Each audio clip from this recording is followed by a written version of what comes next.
शासन अधिकारी वर्ग यांच्या हलगर्जीपणामुळे धनगर समाजाच्या एसटी अनुसूचित जाती जमातींमध्ये अंमलबजावणी करण्याकरिता धनगर समाजातील अत्यंत होतकरू, हुशार, मेहनती तरुण धनगर समाज बांधव रामेश्वर संजय आमले यांनी आत्महत्या केली।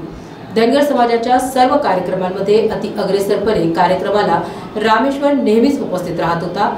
रामेश्वरचे बलिदान सकल धनगर समाज व्यर्थ जाऊ देणार नाही, याकरिता सकल धनगर समाज यांच्या वतीने शासनाकडे 1 कोटी रुपये रकमेची मागणी करण्यात आली असून मागणी मान्य न झाल्यास सकल धनगर समाज बांधव महाराष्ट्र राज्य यांच्या वतीने तीव्र आंदोलन छेडले जाईल असा इशारा शासनात देण्यात आला आहे। आरक्षण आमच्या हक्काचं, याला काय तुम्ही कागदाचा तुकडा म्हणून समजू नका। हे आमच्या लोकांनी आज जे बलिदान केलेलं आहे, जवळजवळ आता 170 केस आहे, 170 लोकांनी बलिदान दिलेलं आहे। अनेक ठिकाणी कोणी फाशी घेतलेली, कोणी विष घेतलेलं आहे, तसाच हा प्रकार या ठिकाणी झालेला आहे। याची विल्हेवाट सरकारपर्यंत आमच्या तीव्र भावना हे आपण लवकरात लवकर पोहोचाव्या।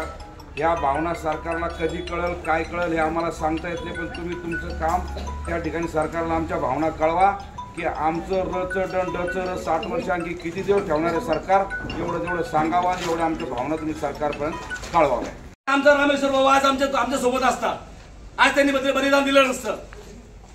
मी शासनाला विनंती करतो, अजून तुम्हाला काही बळी घ्यायचे असेल ते पण सांगा, परंतु मी आमच्या धनगर समाजाच्या तरुण मित्रांना, तरुण वर्गाला विनंती करतो की आपण हे टोकाचं पाऊल उचलू नका, कारण तुम्ही असले तर ते आरक्षण आमच्या फायद्याचं, तुम्हीच नाही ते आरक्षण काय करायचं आम्हाला।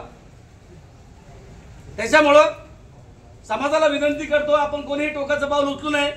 ही दुर्दैवी घटना आहे, शासनाची दखल घ्यावी आणि शासनाला विनंती करतो तात्काळ रामेश्वर भाऊच्या परिवाराला रोख 1 कोटी आणि त्यांच्या घरातल्या सदस्याला सरकारी नोकरी देण्यात यावी, ही आमची मागणी आहे।